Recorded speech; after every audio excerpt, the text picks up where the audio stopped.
Welcome friends. DA মামলায় রাজ্য সরকার modification application করেছে, যদিও এর আগে 16ই মে 2025 যে 25% বকেয়া মহার্ঘ ভাতার ইন্টারিম অর্ডার সুপ্রিম কোর্ট দিয়েছিল, সেটারও রাজ্য মডিফিকেশান অ্যাপ্লিকেশান করেছিল, কিন্তু রাজ্য সুবিধা কিছু করতে পারেনি।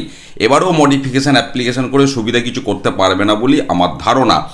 পাশাপাশি যে কমিটি গঠন করেছিল সুপ্রিম কোর্ট, কমিটি গঠন করার নির্দেশ দিয়েছিল, সেই কমিটির সাথে রাজ্যের মিটিং হয়েছে, কি আলোচনা হয়েছে, কোন পিরিয়ডের মধ্যে বকেয়া দিয়ে দিতে হবে, কতজন এমপ্লয়ি, কতজন পেনশনার, কতজন ফ্যামিলি পেনশনার, সাল ধরে ধরে সমস্ত তথ্য আপনাদের সামনে তুলে ধরবো। সেই কমিটির মিটিংয়ে কী সিদ্ধান্ত হয়েছে, তবে সম্পূর্ণ ডিটেলস খবর আজকে না নিয়ে এলেও পরে আমি সমস্ত বিষয় ডিটেলসে নিয়ে আসছি।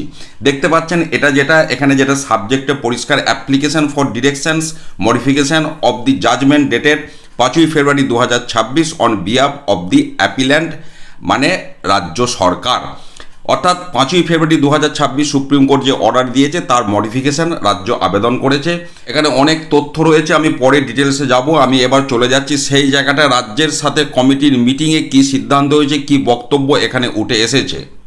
এইখানে দেখুন, অনারেবল জাস্টিস ইন্দু মালহোত্রার নেতৃত্বে যে কমিটি, তার সেখানে ফার্স্ট মিটিং হয়েছিল ভিসি 12ই ফেব্রুয়ারি 2026 সকাল 10:30টায় প্রথম মিটিং হয়, এবং সেই মিটিংয়ে রাজ্যকে এক সপ্তাহ সময় দেওয়া হয়েছিল সমস্ত ডিটেলস জানানোর জন্য, কর্মীদের ব্রেকআপ, এবং সেই তারিখ ছিল 19শে ফেব্রুয়ারি 2026-এর মধ্যে রাজ্যকে জানাতে হবে।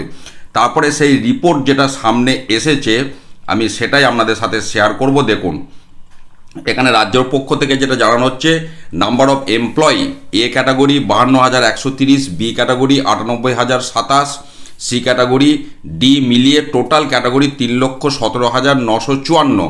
এবং ঠিক এই টেবিলটার ওপরই দেখুন, the period under consideration is 1 April 2008 থেকে 31শে ডিসেম্বর 2019। যে পিরিয়ডটা সব থেকে মানে একই পিরিয়ড আমি প্রথম দিন থেকে বলে আসছি যে এই পিরিয়ডটার মধ্যেই কিন্তু বকেয়া দিয়ে রয়েছে। পাশাপাশি রিটায়ার্ড এমপ্লয়ি, দেখুন এখানে সাল ধরে ধরে তথ্য দিয়ে দেওয়া হয়েছে। স্টেট গভর্নমেন্ট পেনশনার এবং স্টেট গভর্নমেন্ট ফ্যামিলি পেনশনার 2008 সাল থেকে 2019 সাল। কাজে এই সমস্ত বিষয়গুলি কিন্তু এখানে মিটিংয়ে আলোচনা হয়েছে এবং রাজ্য এই তথ্য তুলে ধরেছে। আপনারা দেখতে পাচ্ছেন অনেক কিছু বিষয় এখানে রয়েছে, অনেকগুলি পৃষ্ঠার আপনার এই কপি সমস্ত রাজ্য পেশ করেছে সুপ্রিম কোর্টে 200 পৃষ্ঠার ওপর। আমি পরে বিস্তারিত আপনাদের সাথে আলোচনা করব সমস্ত বিষয়। আপাতত মেন পয়েন্টটুকু আমি আপনাদের সামনে তুলে ধরলাম। ধন্যবাদ।